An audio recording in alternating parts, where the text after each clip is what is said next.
If your job at a healthcare facility includes disinfecting against viruses, you know prevention is the best medicine, and maintaining healthy spaces starts with a healthy cleaning routine. Grainger's world-class supply chain helps ensure you have the quality products you need when you need them, from disinfectants and cleaning supplies to personal protective equipment, so you can help deliver a clean bill of health. Call 1-800-GRAINGER, click Grainger.com, or just stop by. Grainger, for the ones who get it done.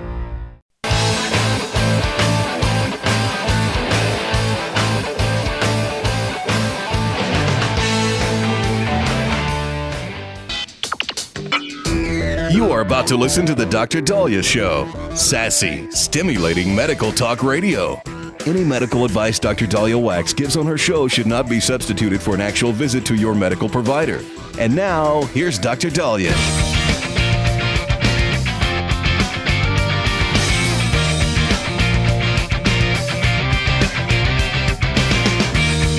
All right.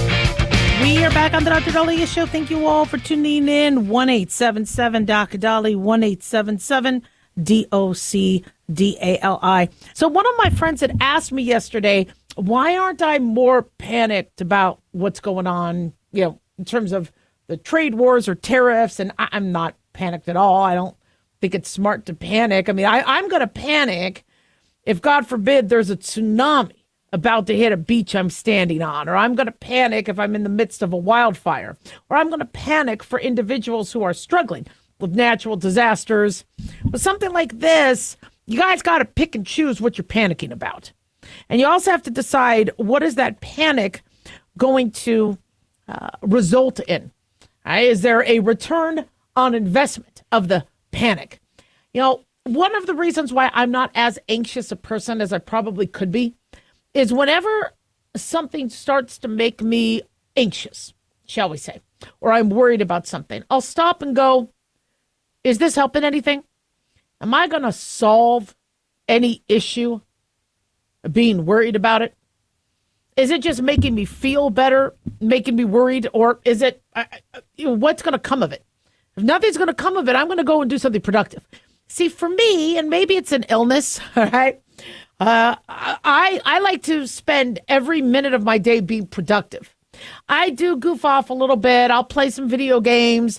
I'll watch some movies or whatever. But I'm in my mind, I'm being productive. I'm hitting a goal.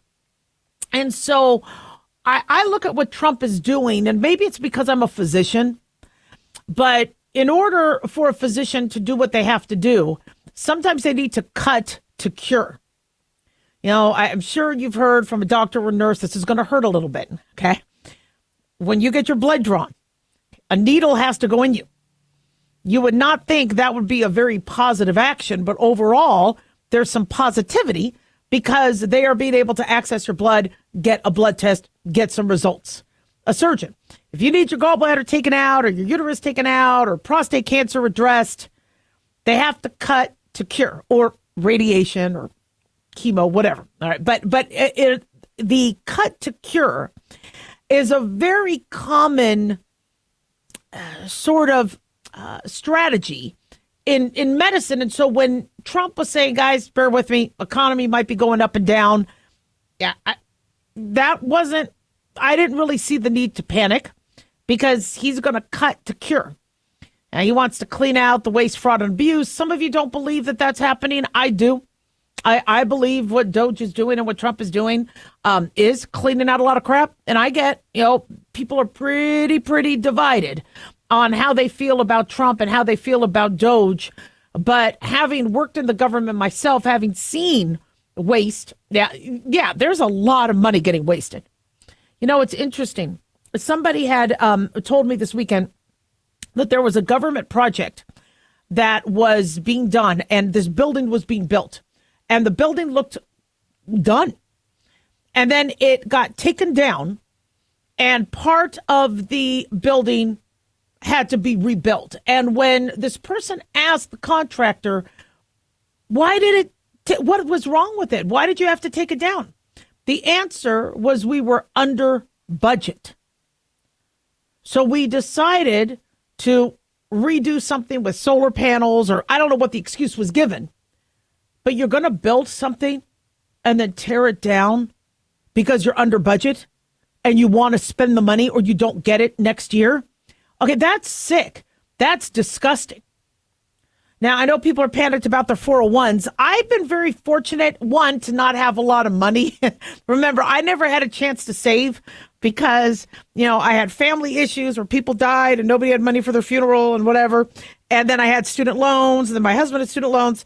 So we only barely started, putting money away for a 401. So, when you don't have much to lose, but I'm sure some of you guys might have really put some money away. But what I've done in terms of my, shall we say, my investments, like today, I know the stock market is down, but the last couple days I had a total net gain. And maybe it's because I'm really diversified.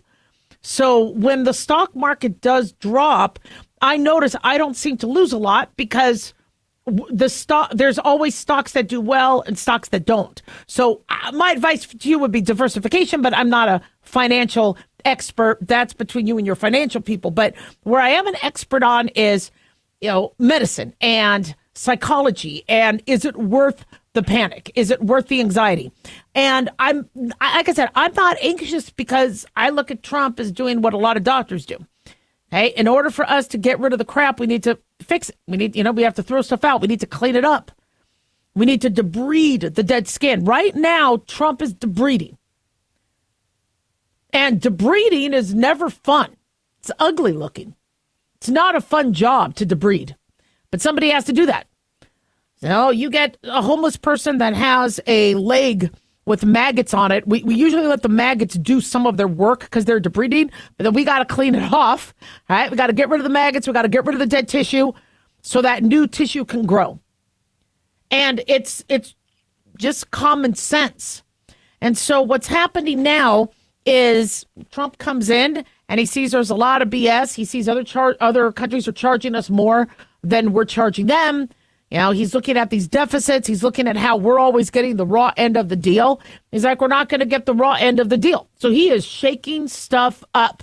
And I know every morning I wake up going, okay, what the hell's happening now? What the hell's happening now? I'm not panicked about it. It's going to be a huge reset. There was a huge reset during the Obama years. There was a huge reset during the Biden years. But then it didn't just reset it to the point where it's like, can somebody please turn the power back on? So, for those of you who are panicking, what you do is you need to identify what is it that you're panicking about. Are you really worried about losing money? Okay, anybody who invests in the stock market, anybody who invests in a 401k, we've been very spoiled to be like, oh, okay, well, there's your net gain, but it's a net gain. Okay, you're going to have day-to-day drops. Right? If your anxiety is not leading to anything, take a deep breath, talk to your financial advisor, get some advice. But I wouldn't be panicking. That's how I feel right now. 1-877 Doc Daliah.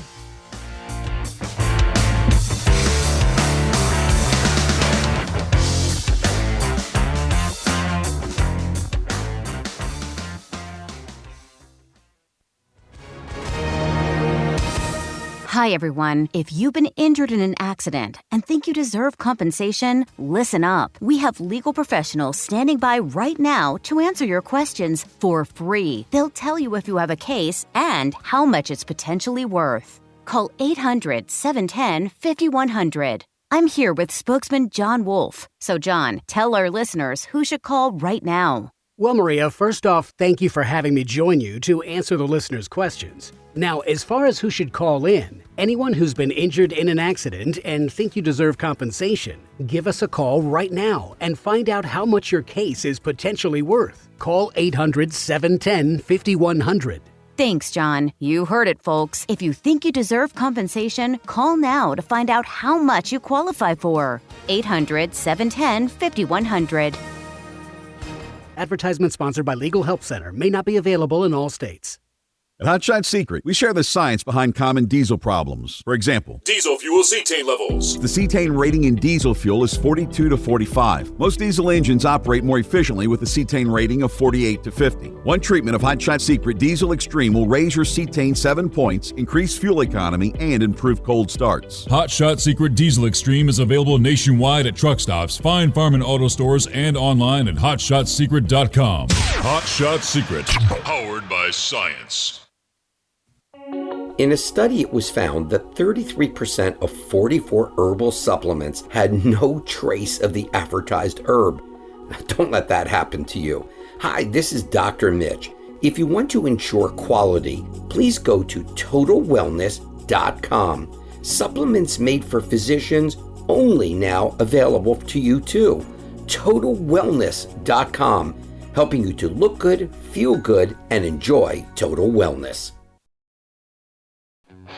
All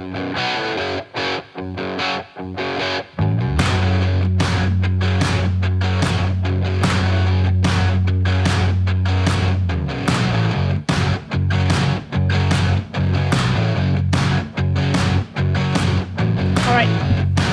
We are back on the Dr. Daliah Show. Thank you all for tuning in. 1-877-Dr. Dali, 1-877-DOCDALI. Big thanks to Talk Media Network for making the show happen. Big thanks to Daniel, our producer, and big thanks to y'all for tuning in. We really do appreciate it. Don't forget to follow us on Twitter or X, Dr. Daliah, Facebook, The Dr. Daliah Show, and on YouTube, click like and subscribe. So before we get into some of the news and other things that are going on, I just want to kind of bring up something that is obvious to some, but I don't think it's as obvious as it needs to be. So one thing that drives people is hate and anger. Now, you would think love and wanting to unify and the good of the world. No, that's not as powerful as hate. And political parties, countries, dictators will use hate to get people to unify. Right? How did Trump win the election? People hated Biden, or they hated the Democrats. How did Biden win? People hated Trump. And in politics, people see how much hate can work to their advantage. They could also make hate happen, either by fake news or by highlighting the negative aspects or making people feel that they are about to get attacked or marginalized. And so it's very easy to draw up hate. Love is a little trickier. Now, you can make somebody love something, but for it to be true love, no, that's a lot harder. But can you make somebody hate something? Yeah. If you tell me somebody's a Nazi and he wants all Jews and Israel off the face of the earth, all right, fine. Who is this bastard? All right, I mean, you got me. Took a second. But I'm going to want to verify, but still, you got my attention. But if you're like, oh, this person is so handsome and they're so nice and I'm not going to fall in love with them. Yeah, it's a lot harder. And throughout the course of time, leaders of countries would use this strategy if they felt that their constituents or citizens would be starting to turn against them.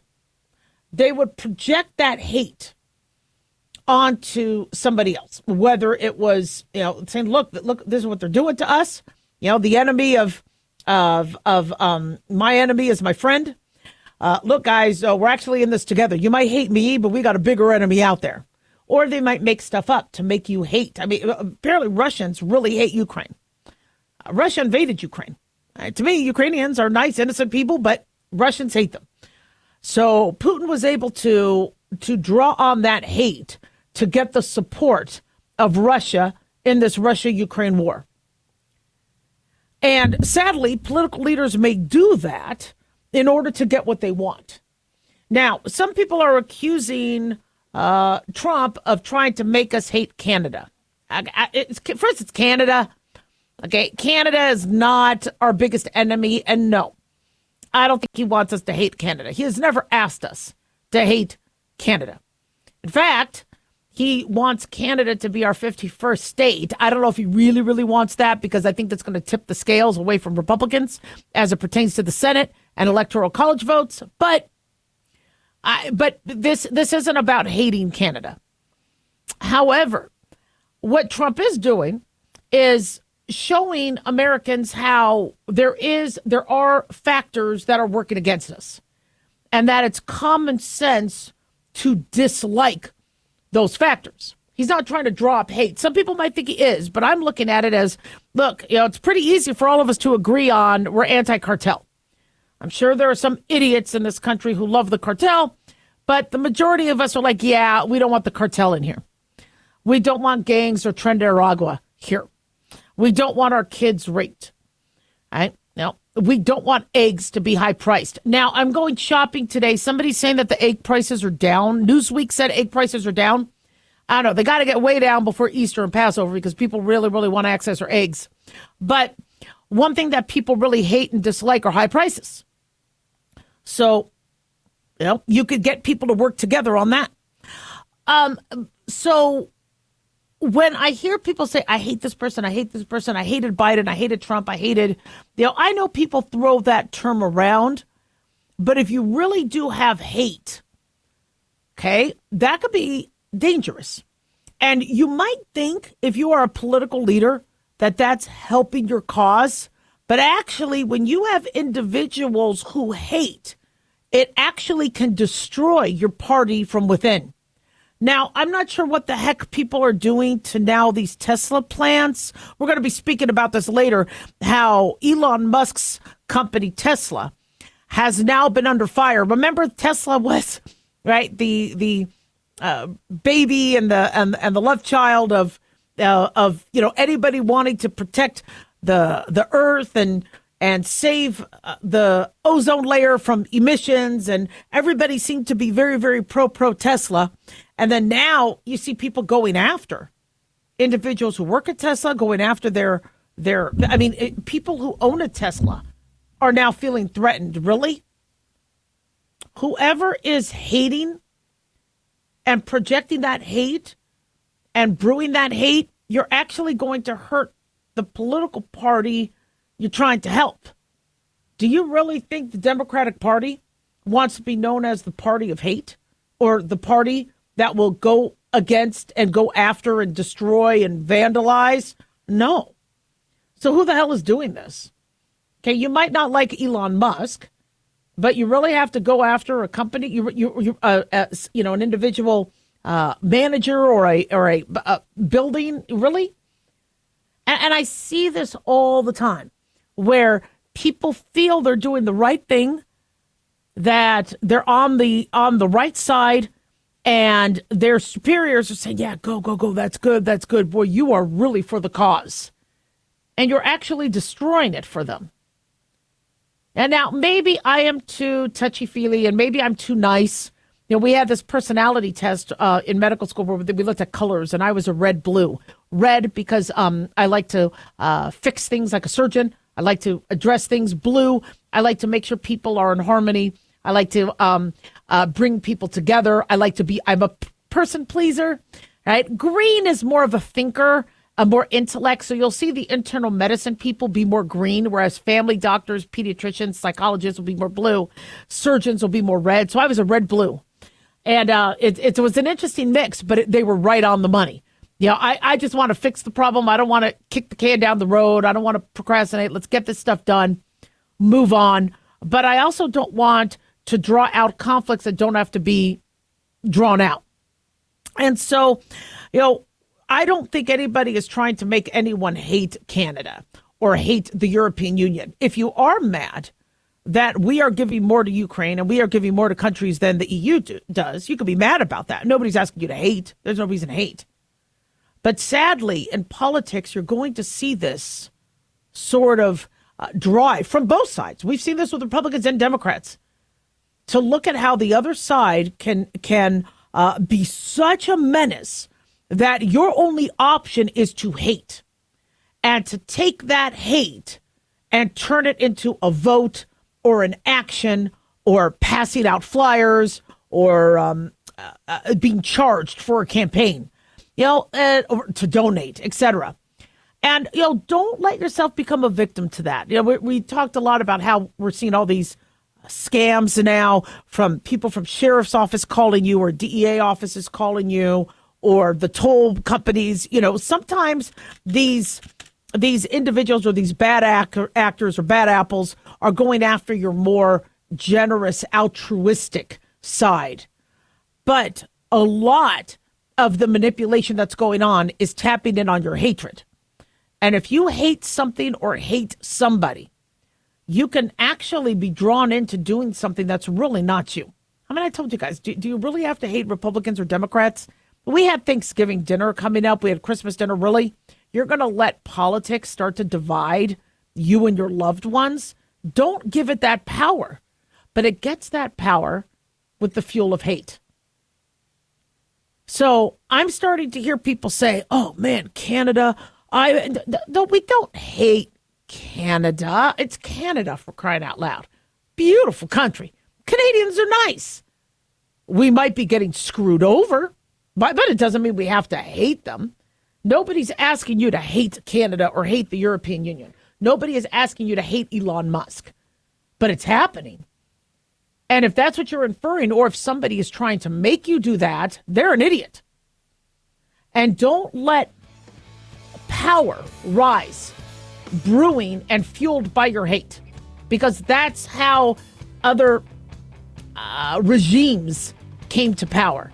And it's a weapon that people want to use. Just don't let them use it. 1-877 Doc Daliah.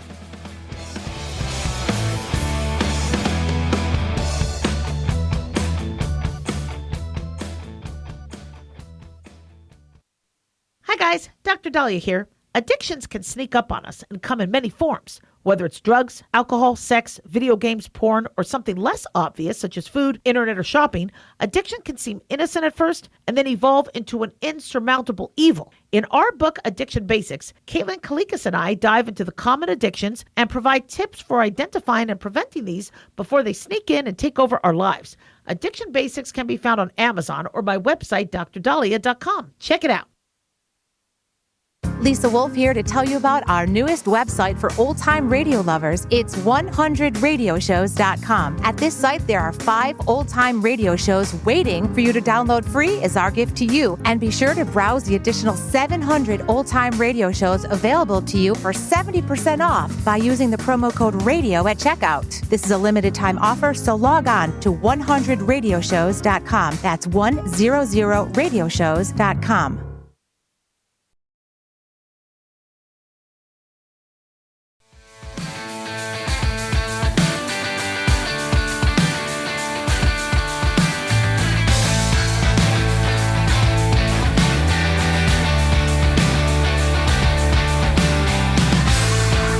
All right. We are back on the Dr. Daliah Show. Thank you all for tuning in. 1-877 Dr. Dali, 1-877 DOCDALI. So we grew up with these stories based on werewolves and vampires. And where did they get their roots? Well, they got their roots from people with medical conditions. And in the news, there is a teenager with quote-unquote werewolf syndrome who has now broken the world record for the hairiest face. Now, he has a condition called hypertrichosis. Hypertrichosis means a lot of hair. And he is an 18-year-old from India.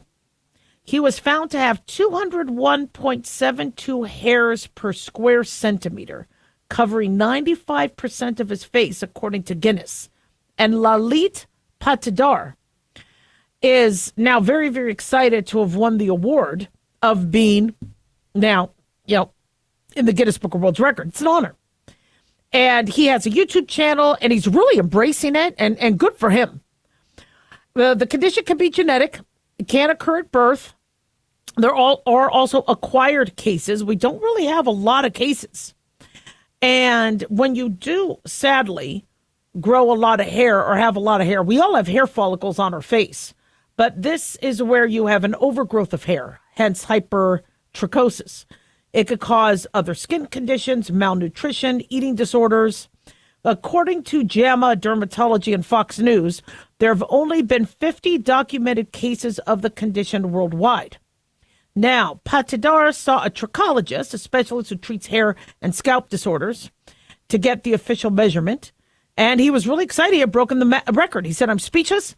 I don't know what to say because I'm very happy to get this recognition." Very, very cool. He also told Guinness that children were afraid of him when he first started school. He said, "They were scared of me. when they started knowing me and talking to me, they understood I was not so different from them. And it was just on the outside that I looked different, but I'm not different inside. So he's been embracing his uniqueness. He started a YouTube channel. He chronicles his daily life. He does have medical options to remove facial hair. And when people ask him or tell him he needs to remove it, he says, I tell them that I like how I am and I don't want to change my look.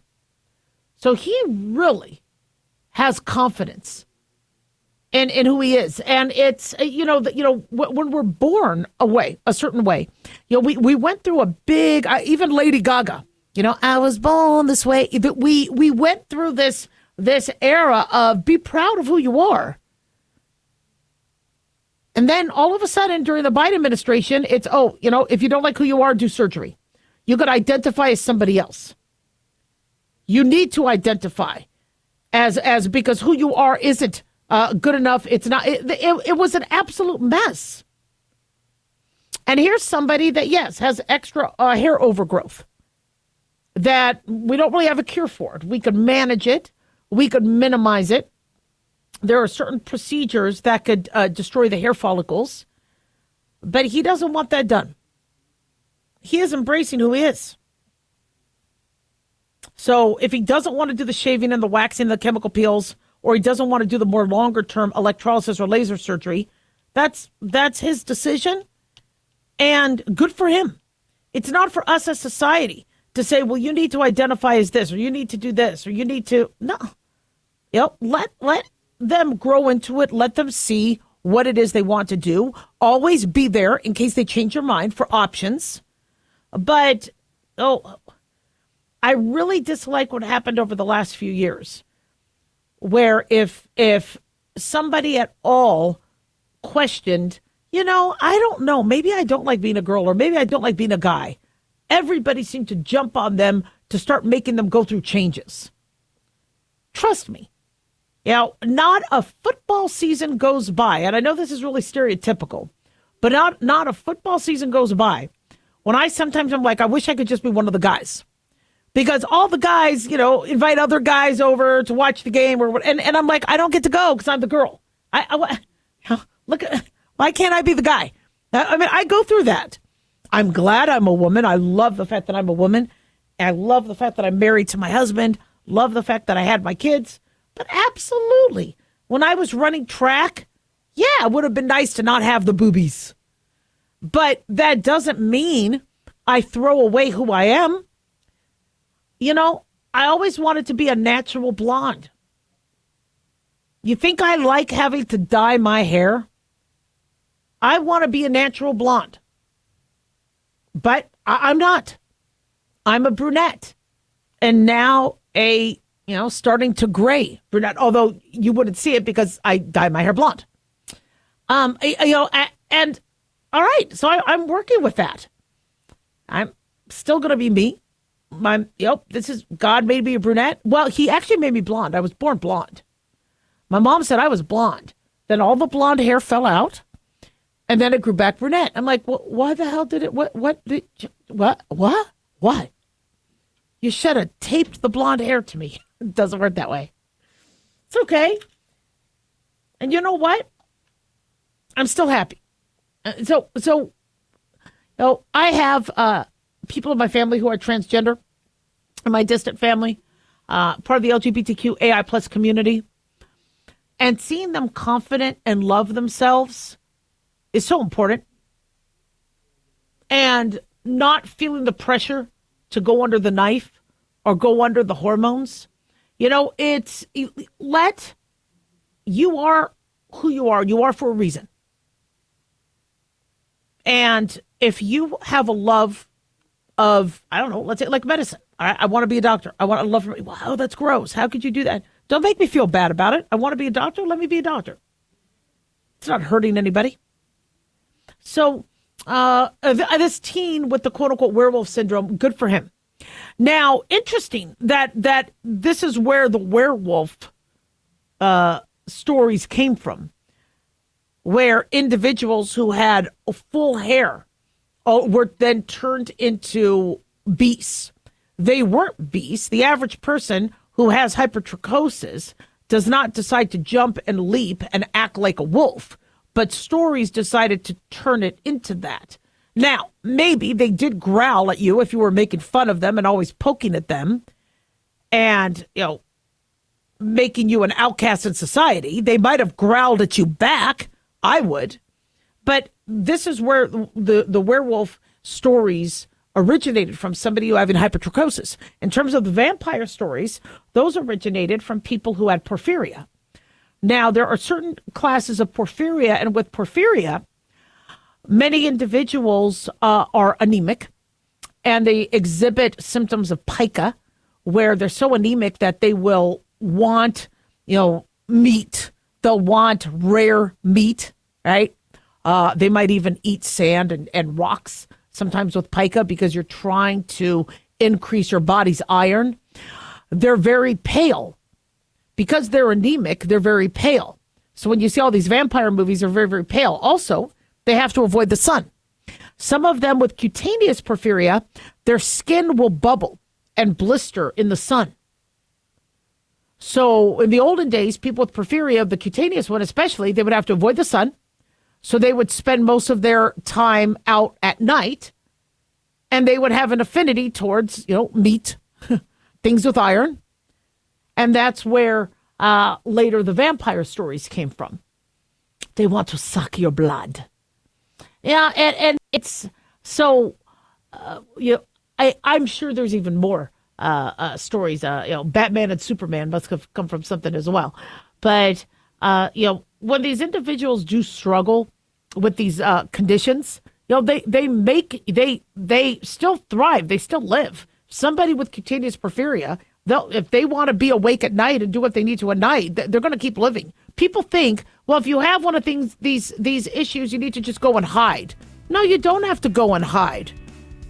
Okay? You could still live your life. You have every right to live your life. So good luck, Lalit Patidar, and thank you for sharing your story. 1-877-DOC-DALI.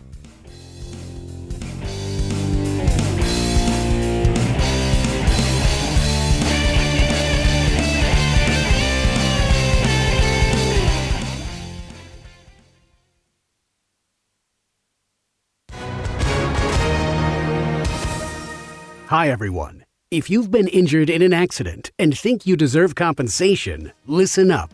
We have legal professionals standing by right now. They'll tell you if you have a case and how much it's potentially worth. Call 800-910-7500. That's 800-910-7500. Call now to find out how much your case could be worth. Advertisement sponsored by Legal Help Center. May not be available in all states. In a study, it was found that 33% of 44 herbal supplements had no trace of the advertised herb. Don't let that happen to you. Hi, this is Dr. Mitch. If you want to ensure quality, please go to TotalWellness.com. Supplements made for physicians, only now available to you too. TotalWellness.com, helping you to look good, feel good, and enjoy total wellness. Self-reliance. It's not a phrase we hear much in our culture these days. It might conjure up images of pioneers, the West, rifles, strapping men, and strong women. But what does it mean for us in today's world? The New American Magazine has just released its latest collector's edition, Self-Reliance, Foundation of Freedom. In it, the New American authors outline the necessity of self-reliance for a free people, tips for self-reliant living, and the importance of not giving up hope. This unique edition includes articles on the self-sufficiency of the founders, preparing for a worst-case scenario, firearms, financial self-reliance, the importance of community, and many other topics by expert writers. Now, for a limited time, the New American is offering a bundle of 3 collector's editions, Self-Reliance, The Great Reset, and Trump World, for just $19.95. Available at shopjbs.org. Visit shopjbs.org today.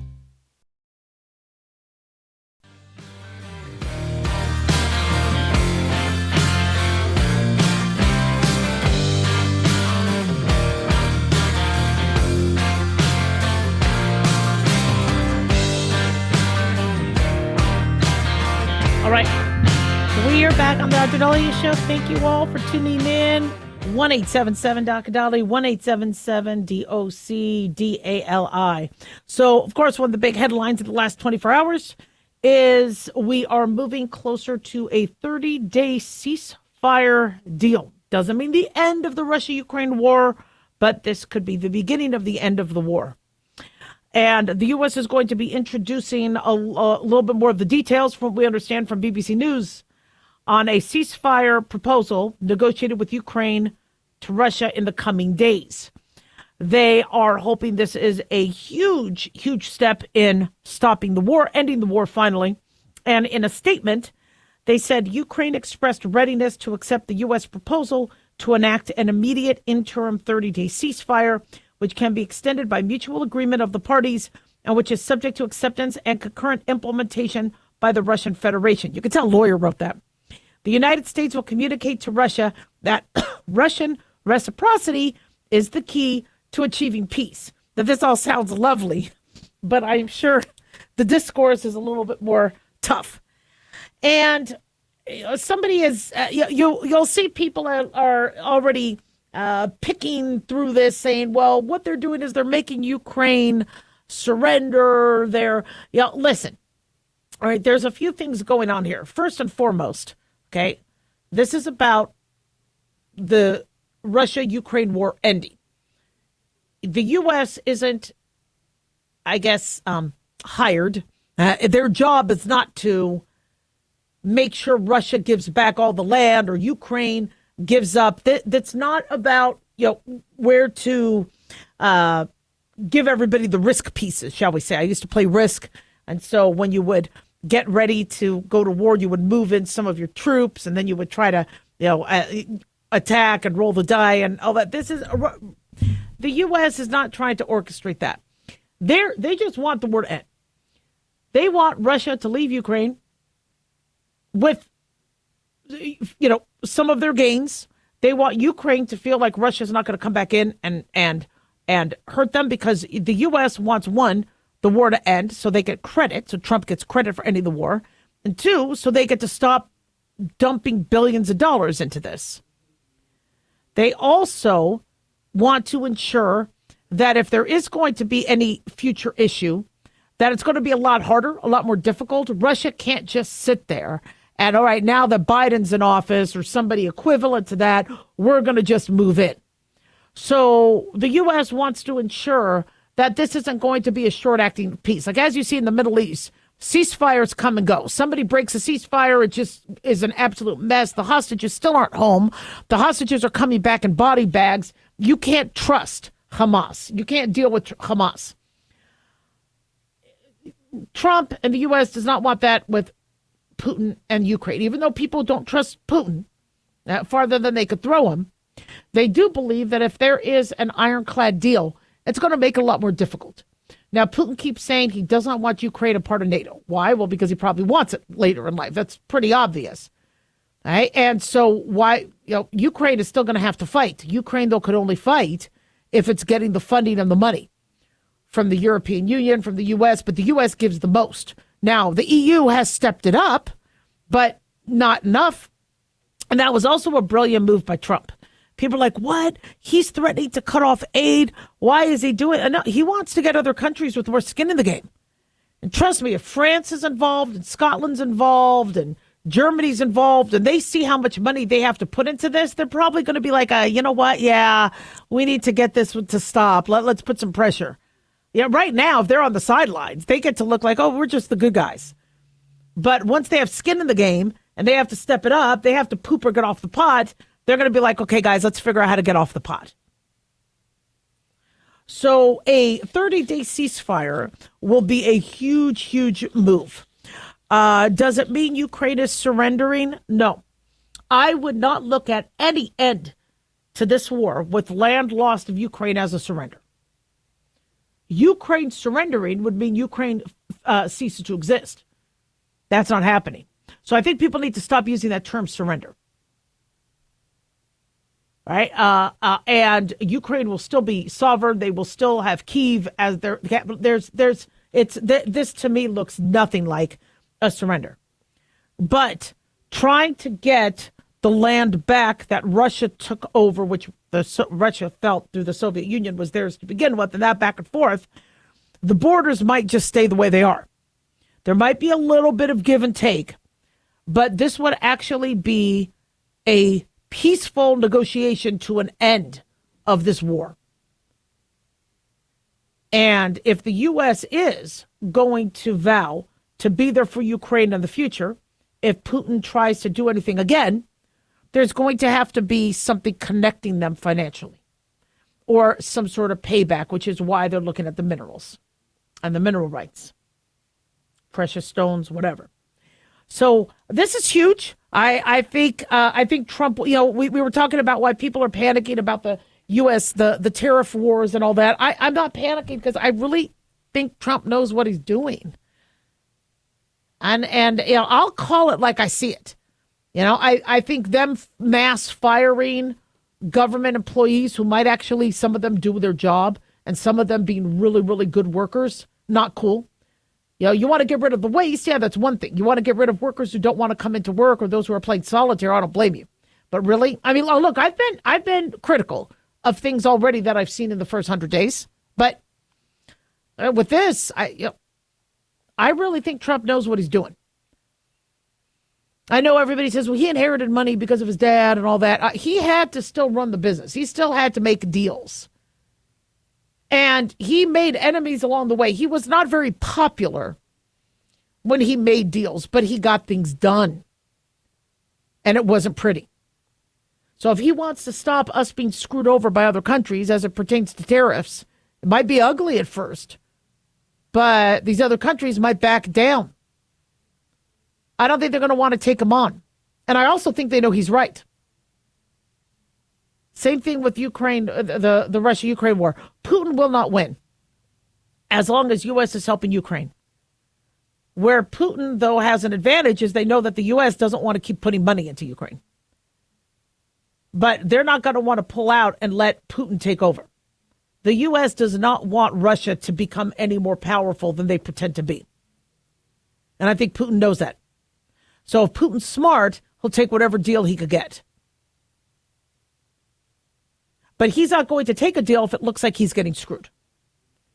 He needs to go back to Russia going, you see, this is what we gained. Otherwise, he's out. And who knows how they out people over there. We can just imagine. So I have faith. I just do. And it's not that I just watch one news station over another. It's, I've seen Trump's track record. I see what he's, and also, by the way, wow, kudos to Marco Rubio. I love that Marco Rubio is our Secretary of State. He is fantastic. I've always been a fan. He is smart, and he knows what he's doing. And so I think we have some good people that are figuring things out. I know there's a lot of people, ticked off about Elon Musk. They're not, people loved him when they, signed up for Tesla. All of a sudden now they don't like him anymore. But, and I know working for him is not fun. Why? Because he doesn't let you work from home. He doesn't let you play solitaire at your desk. You need to do work. And Mark Zuckerberg's doing the same thing now, firing people that are not doing their job. So yeah, if you don't do your job, you don't get to work for Elon Musk. You have a choice. You don't have to work for him. He's not evil. But he has a standard. If you want to work for him and work for SpaceX, I mean, look, SpaceX is going to be hopefully the one bringing back our stranded astronauts. That takes one hell of a work ethic. 1-877 Doc Daliah.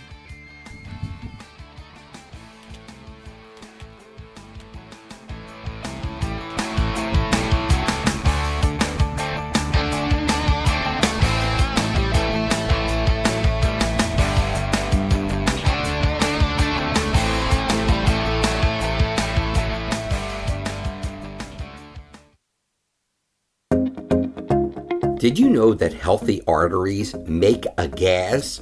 Yes, actually 3 known gases. Hi, I'm Dr. Mitch, and nitric oxide is a gas that's readily made all day long to keep our arteries open by relaxing the blood vessel walls. By doing this, our circulation is increased, bringing blood, oxygen, and nutrients to every part of your body. Both age and poor diet can lead to a loss of this precious gas, and in turn, blood pressure can go up, energy can go down, and you can get tingling in your hands and feet. Well, our product, Ultimate Nitric Oxide, can easily help fix this lack of nitric oxide. Go to TotalWellness.com. That's TotalWellness.com, where we are helping you to look good, feel good, and enjoy total wellness.